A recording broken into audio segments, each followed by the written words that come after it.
नमस्कार, मेरा नाम है जूली। आप देख रहे हैं न्यूज़ 18 का डिजिटल प्लेटफॉर्म।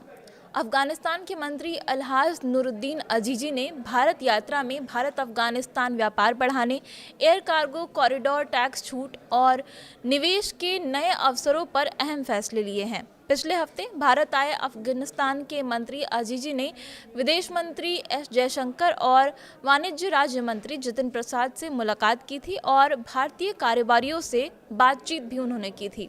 भारत में अफगानिस्तान के वाणिज्य और उद्योग मंत्री अलहाज नूरुद्दीन अजीजी ने सोमवार को अपनी 6 दिन की यात्रा पूरी कर ली और इस दौरान कई बड़े फैसले भी उन्होंने लिए हैं। भारत का एक कमर्शियल अटैची यानी कि व्यापारिक दूत अफगानिस्तान में तैनात होगा, जो कि दोनों देशों के व्यापार को और भी आसान बनाएगा। साथ ही जो भारतीय कंपनियां या निवेशक अफगानिस्तान के सोने की खदानों में पैसा लगाएंगी, उन्हें 5 साल तक टैक्स में पूरी तरीके से छूट दी जाएगी। और सबसे खास बात यह है कि भारत और अफगानिस्तान के बीच एक एयर कार्गो कॉरिडोर से नया रास्ता भी खोला जाएगा। सोमवार को दिल्ली में अफगान दूतावास में पत्रकारों से बातचीत करते हुए अजीजी ने कहा कि 1 महीने में अफगानिस्तान का व्यापारिक दूत भारत आएगा और काबुल चाहता है कि दोनों देशों का व्यापार $1 अरब से भी बहुत ज़्यादा हो जाए। उन्होंने कहा कि निजी निवेश के मामले में भारत और अफगानिस्तान दोनों तरफ से बहुत ही मजबूती रहे और अजीजी ने भारतीय कंपनियों को अफगानिस्तान में पैसा लगाने का भी ऑफर दिया है और कहा कि खदान, खेती, दवा, स्वास्थ्य, आईटी, बिजली और कपड़ा जैसे कई क्षेत्रों में बहुत बड़ा मौका अफगानिस्तान में भारत के लिए है। उन्होंने बताया कि नए क्षेत्रों में निवेश करने वालों को 5 साल तक टैक्स नहीं देना पड़ेगा, खासकर सोने की खदान में। उन्होंने कहा कि अफगानिस्तान में बहुत सारी संभावनाएं हैं, लेकिन वहां ज़्यादा प्रतिद्वंदी नहीं मिलेंगे।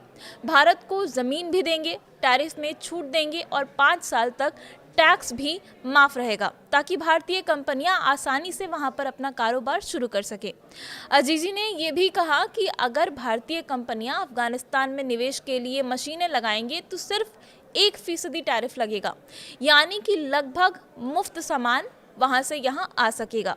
सोने की खदान के लिए उन्होंने कहा कि पहले भारतीय तकनीकी टीमें और प्रोफेशनल कंपनियां आएँ, वहाँ पे सर्वे करें, रिसर्च करके फिर काम शुरू करें, लेकिन सोना वहीं पर प्रोसेस करना होगा ताकि अफगानिस्तान में भी नौकरियां पैदा हो, वहाँ के लोगों को भी रोज़गार मिले।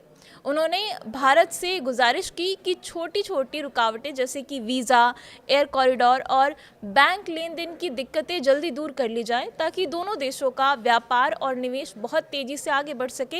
ये छोटी छोटी बातें उसमें रुकावट ना बने। भारतीय अधिकारियों ने बताया कि भारत और अफगानिस्तान के बीच एयर कार्गो कॉरिडोर सर्विस बहुत ही जल्द शुरू हो जाएगी। विदेश मंत्रालय के जॉइंट सेक्रेटरी आनंद प्रकाश ने कारोबारियों की मीटिंग में कहा कि काबुल दिल्ली और काबुल अमृतसर रूट पर एयर कार्गो कॉरिडोर शुरू हो गया है और जल्द ही ये उड़ानें भी शुरू हो जाएंगी। अजीजी भी इस दौरान वहीं पर मौजूद थे जब ये सारी घोषणा की गई। उन्होंने बताया कि अभी दोनों देशों का व्यापार करीब $1 अरब है, लेकिन इसमें और भी बढ़ोतरी हो सकती है और इस पर दोनों देशों को काम करना चाहिए। इसलिए व्यापार और निवेश के लिए पुरानी जॉइंट वर्किंग ग्रुप को फिर से एक्टिव किया जा रहा है और ये बहुत ही अच्छी खबर है भारत और अफगानिस्तान के व्यापारिक संबंधों को लेकर के। और इस तरीके की तमाम छोटी बड़ी खबरों के लिए आप बने रहिए न्यूज़ 18 के साथ।